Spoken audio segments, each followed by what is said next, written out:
चीज बताइए, जितने भी शोषण हो रहे हैं बहुजन समाज पर, सवर्ण समाज के लोग कर रहे हैं। सवर्ण समाज, आप भी तो सवर्ण में ही आते हैं। आप ये बहुजन समाज के माइकों के बीच में तो बोलते हैं, पर अपने समाज का कोई मंच नहीं लगाते, जिसमें कि आपका समाज ही नहीं बहुजन समाज पे शोषण करता है, अत्याचार करता है अपने मंच। मैं सुनो तो आप सुनते रहिए, आप बोलते नहीं, मंच कब लगाए? सुनते रहिए, आप सुनते रहिए।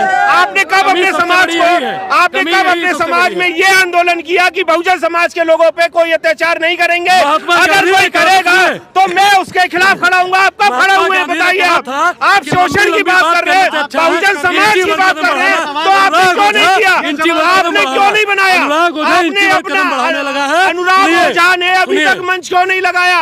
अनुराग ओझा ने पार्लियामेंट के बाहर, संसद के बाहर धरना प्रदर्शन क्यों नहीं दिया कि हमारे समाज का, स्वर्ण जाति के समाज का, ब्राह्मण समाज जो है वो बहुजन समाज पे कोई अत्याचार नहीं करेगा? कितनों को समझा के लाए हैं आप बताइए? आप मुझे मैं मनुवादी जो व्यवस्था है उसके खिलाफ हूँ। आप झूठ बोलते हैं, सरासर 100% सफेद झूठ बोल रहे हैं आप। मैं एक चीज बताऊं, झूठ और सच का सामना वो जनता तय करेगी, वो जनता तय करती है। ये ना आप तय करेंगे हम तय करेंगे। भाजपा आप और हम भी तो तय करेंगे ना। हाँ बिल्कुल, जब आप तय कर सकते हो तो हम नहीं तय। आप बताइए मैं कैसे मनुवादी को समर्थन। आपका नाम क्या है? अनुराग। पूरा नाम? अनुराग ओझा। अनुराग ओझा। हाँ। आपने कभी कोई मंच लगाया अपने समाज में? नहीं लगाया। आपने कोई अपने समाज के लिए, अपने समाज को लेकर के आंदोलन किया? मैं वीडियो में बोलता नहीं, बोलना नहीं है, बोलने से मैं बता दूं कि बोलने से मैं एक मंच लगाऊंगा। ठीक, मैं अपने गांव में एक मंच लगाता हूँ। मेरे गांव में कितना लोग होगा? 100 घर का पुरवा है। 100 घर का पुरवा है, उसमें मुश्किल से 200 लोग होंगे। ठीक, वो 200 लोग सुनेंगे। और अगर मैं एक वीडियो के माध्यम से प्रेरित करूंगा तो उसे 2 लाख लोग, 2 मिलियन लोग, 2 करोड़ से अधिक लोग भी सुनते हैं। कौन है आपके पास? हाँ, जब हम है ना कोई भी रील सुनते या देखते हैं ना, तो एक है ना, एक स्क्रॉल लगती है स्क्रॉल करने के लिए। स्क्रॉल कर देंगे आप गायब। मैं एक चीज बताऊं, मैं एक चीज कहना चाहता हूं, आप मेरी भी सुनिए। मेरी 17 सेकंड की रील होती है ना, उसमें 16 सेकंड से ज्यादा लोग देखते हैं। ये बात आप नोट लीजिए। ठीक है। अच्छा, मुझे मैं यूट्यूब पे भी अगर वीडियो डालता हूँ ना 15 मिनट की, तो लोग कमेंट भी करते हैं 10 मिनट देख रहा हूँ, 5 मिनट देख रहा हूँ। ठीक है, मुझे एक चीज बताइए, जितने भी शोषण हो रहे हैं बहुजन समाज पर, सवर्ण समाज के लोग कर रहे हैं। सवर्ण समाज, आप भी तो सवर्ण में ही आते हैं। आप ये बहुजन समाज के माइकों के बीच में तो बोलते हैं, पर अपने समाज का कोई मंच नहीं लगाते, जिसमें कि आपका समाज ही नहीं बहुजन समाज पे शोषण करता है, अत्याचार करता है। रुकिए,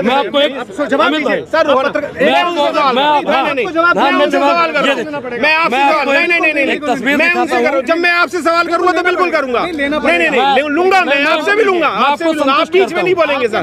नहीं, और कोई नहीं बोल रहा तो आप भी नहीं बोलेंगे सर। संतुष्ट करूंगा भाई। मुझे आप ये बताइए, आपने ब्राह्मण महासभा, आपने कितने महासभा लगाई, कितने मंच लगाए, कितने मंच लगाए? आप बहुजन समाज के मंचों पे आ जाते हैं, बहुजन समाज के माइकों पे आ जाते हैं, बहुजन समाज की मीडिया में आ जाते हैं। आपने कब लगाए अपने मंच? मैं सुनो तो आप सुनते रहिए, आप बोलते नहीं, मंच कब लगाए? सुनते रहिए, आप सुनते रहिए।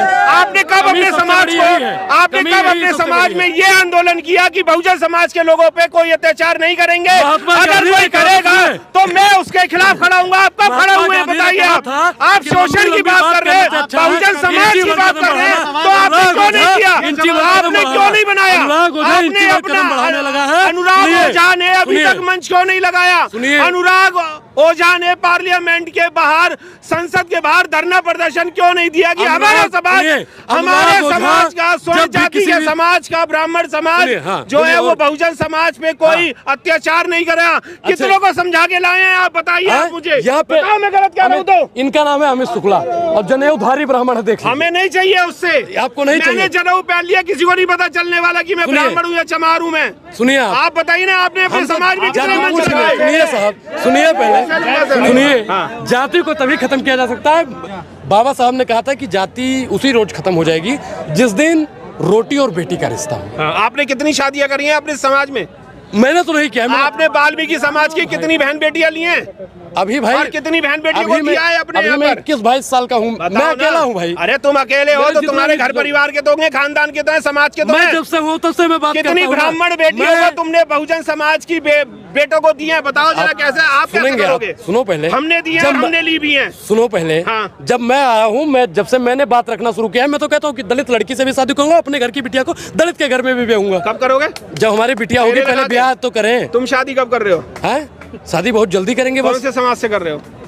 समाज तो भैया जो आ जाएगा, मैं दलित समाज की अगर लड़की अगर अगर मैं पापा ने अगर बापू ने पिछवाड़े में डंडा दिया ना, तो जिस जहां कहेंगे ना वहीं शादी करोगे आप। मैं एक चीज बताऊं, मैं गारंटी से दे रहा हूँ इस बात का जवाब। ये बहुत बात है, लेकिन अगर अब आप एक चीज बताइए कि प्रज्ञा मिश्रा उस बिटिया का नाम था जो वीडियो बनाती है, पत्रकार है, उसने किससे यादव से शादी की, किया कि नहीं किया, किया कि नहीं किया? तो भैया हम लोग तो जाति प्रथा को बिल्कुल खत्म करना चाहते हैं। आप ही तो चाह रहे हैं, पर आपका समाज तो नहीं चाह रहा। अपने समाज को क्यों नहीं समझाते हो आप? बहुजन समाज तो समझा हुआ है, समझा हुआ है। हाँ, आप अपने समाज को समझाओ ना, समझाया अपने समाज में मंच लगाओ, अपने समाज में आंदोलन करो ना। समझाया उसे जाता है जो ना समझा हो, और मूर्ख को समझाने के लिए महामूर्ख होना। तो यानी कि आप ये समझते हैं कि बहुजन समाज के अलावा जितनी भी समाज है वो सारा मूर्ख है? मैं पूरे को नहीं बोल रहा हूँ, जो तो कहा ना अभी, मैंने कहा कि समझाया उसे जाता है जो ना समझा हो। हाँ। और जो मूर्ख किस्म के लोग हैं, मनुवादी किस्म के लोग हैं, उनको समझाने के लिए अनुराग ओझा बोल रहा है, और वो एक दिन समझेंगे। हाँ। और समझता हर लोग है। अगर साम से नहीं समझेंगे तो दाम से समझेंगे, दाम से नहीं समझेंगे तो दंड से समझेंगे, दंड से नहीं समझेंगे तो भेद से समझेंगे। क्योंकि जब रावण चलता था तो चला था दसानों डोलत अवनी, तो लोग डर रहे थे। और एक समय ऐसा है कि लोग डर से बाहर निकले। और जिस दिन हमारा बहुजन समाज एकजुट होके 85% से ज्यादा आबादी है, आज भी 85% से ज्यादा आबादी है, वो 1 मिनट में चाहे ना तो यहाँ पे प्रधानमंत्री खड़ा कर सकता है। यहाँ पे ये चंद्रशेखर रावण आज अकेला सांसद वहाँ पे है, ये चाहे तो पूरा का पूरा 543 सांसद वहाँ पे 45 सांसद खड़ा हो सकता है। कब? जब बहुजन समाज इकट्ठा होगा तब। और आपको मैं बता दूं कि उत्तर प्रदेश में, मैं उत्तर प्रदेश से आता हूं, उत्तर प्रदेश की बात करता हूं, आज भी हमारा बहुजन साथी भले ही मुझे अनफॉलो कर दे, अनुराग ओझा गोंडा को भले ही अनफॉलो कर दे, लेकिन मैं कड़वा सत्य बोलने जा रहा हूं कि आज उन्होंने मायावती जी को दरकिनार किया, वो भूल गए। इसका अंजाम वो लोग भुगत रहे हैं। You are right. भुगत रहे हैं। और फिर मैं बता दूं, आप लोग हमको ब्राह्मण ब्राह्मण ब्राह्मण ब्राह्मण ब्राह्मण ब्राह्मण करके टारगेट करते हैं। ठीक है, आप लोगों की जाकी रही भावना जैसे। हाँ, मैं बोलता हूँ। मैं चमार तो आप मुझे भी तो कहते हो चमारे चमारे चमारे। नहीं, मैंने कभी नहीं बोला, मैंने कभी नहीं बोला, मैंने कभी नहीं बोला। आप हमारे भाई हैं, आप हमारे भाई हैं। जो कहते होंगे आप, वो गलत लोग। आप तो टीआरपी के लिए भाई कह रहे हैं हमें। ए भाई साहब, ये आप हमको दिखाना बंद कर दीजिए, हम नहीं बुलाए हैं आपको। आप खुद आए, पहली बार हूँ, आप खुद आए हैं। मैं तो पहली बार आया हूँ। नहीं, अच्छी बात है। यही सवाल करने आया हूँ कि आप बहुत अच्छी बात है, बहुत अच्छी क्या किया है। मैंने तो बताया कि मैं भाई लगातार बोल रहा हूँ, ब्राह्मण महासभा में भी गया था, आपको फोटो भी दिखा। नहीं सुनता, हमारे समाज के लोग सुनते हैं बस। तो भाई एक चीज बताइए कि उनको लगता है, मनुवादियों को लगता है अनुराग ओझा की बात से मिर्ची। अब आप एक चीज बताइए कि मिर्ची लग जाए तो आप क्या करेंगे? शहद लगा दो ना उनकी। तो आप फिर कहेंगे करीबा नोन भी लगा दो ना, भाई भी कहते हैं लगा दो ना डियर। तो शहद वहद ये सब लगाना, ये सब फर्जी बात हो जाता है मेरे हिसाब से। हम लोग, हाँ, ठरकी बात भाई पीछे से बोल रहे, ठरकी वाली वो ठीक है, समझेंगे ये भाई भी। जो मनुवादी किस्म के लोग हैं वो लोग समझते नहीं हैं, और एक दिन जरूर समझेंगे। कब समझेंगे? जब बहुजन एकजुट होगा। और जगदेव बाबू ने नारा दिया था कि 100 में 90 शोषित हैं, शोषितों ने ललकारा है, धन धरती और राजपाट पर 90 भाग हमारा है। ज्ञानेश्वर मिश्र का आपने नाम सुना होगा, आप काबिल पत्रकार दिख रहे हैं, आपके सवालों से भी पता चलता है। ज्ञानेश्वर मिश्र बहुजनों की बात करते थे, आज के समय पर उनको छोटा लोहिया भी कहा जाता है। करते थे कि नहीं करते? ईश्वर चंद्र विद्यासागर ब्राह्मण थे, दलितों की बात करते थे, सरकारी नौकरी का भी त्याग किया था। आज तो सरकारी नौकरी के लिए लोग लाठी डंडा खा रहे हैं। तो हमारा जो लड़ाई है हमारी पूरे सिस्टम से है। जब तक इस देश में आप ये सुन लीजिए, सुनिए ना, मैं इसी में तो बात का ही तो जवाब दूंगा। जब मेरे पे क्वेश्चन आएगा मैं तभी तो आपसे आंसर लूंगा ना। यही एक हमारा काम है बस। ठीक। ऐसे नहीं है कि मूक दर्शक बन के आपके आगे माइक। नहीं, आप बोलिए, आप बोलिए। ये सवाल नहीं, मैंने आपको बकबक नहीं कहा। नहीं, ऐसा मैं कोई अनुचित शब्द यूज नहीं करता। अपने अंदर से मनुवाद हटा दिया आपने। मेरे अंदर तो मनुवाद है ही नहीं भाई साहब, आपके सर से ही मनुवाद दिखाई देता है। देखिए, ये मनुवाद की पहचान नहीं है। मनुवाद की क्या पहचान? खिटपिट बोले, करे ना काम, ये होते हैं मनुवाद की पहचान। आप एक, अगर आप बुद्धि से सुनिए, भैया इनके कैमरा घुमाइए, इनके शकल पे थोड़ा सुनिए कि ब्राह्मण से परेशान नहीं है, ब्राह्मणवाद से परेशान। सुनिए, ठीक है, इनका जो सवाल है मैं इसका जवाब देना चाहूंगा। ये हमको कलाई से, भैया यहाँ पर आए किसी कलाई से और हमारी चुटिया से हमको टारगेट कर रहे हैं। पीछे हटे थे। बात बनेगी। चिराग पासवान कौन है? जवाब तीखा नहीं देंगे, बात नहीं बनेगी। चिराग पासवान कौन है? चिराग दलित है, वो हमसे ज्यादा कलावा बनता है, यहाँ तक कलावा रहता है। अब आप उसको मनुवादी कह देंगे, मनुवादी, वो आप उनको मनुवादी कहेंगे? मनुवादी सोच से ग्रसित है और राजनेता है वो। अगर राजनेता है तो वो अपने समाज की बात नहीं करेंगे? नहीं करता ना वो।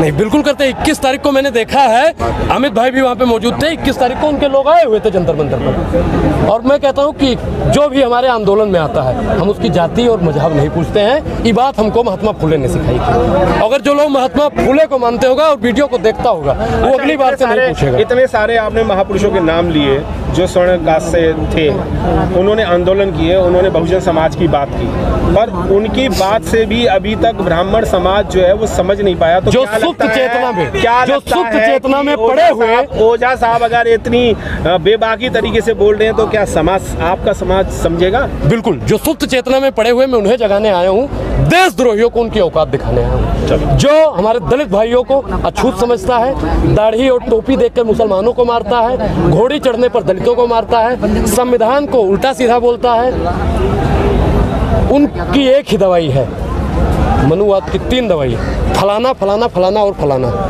लोग समझ गए होंगे मैंने क्या कहना चाहता हूँ। बहुत बहुत धन्यवाद। धन्यवाद।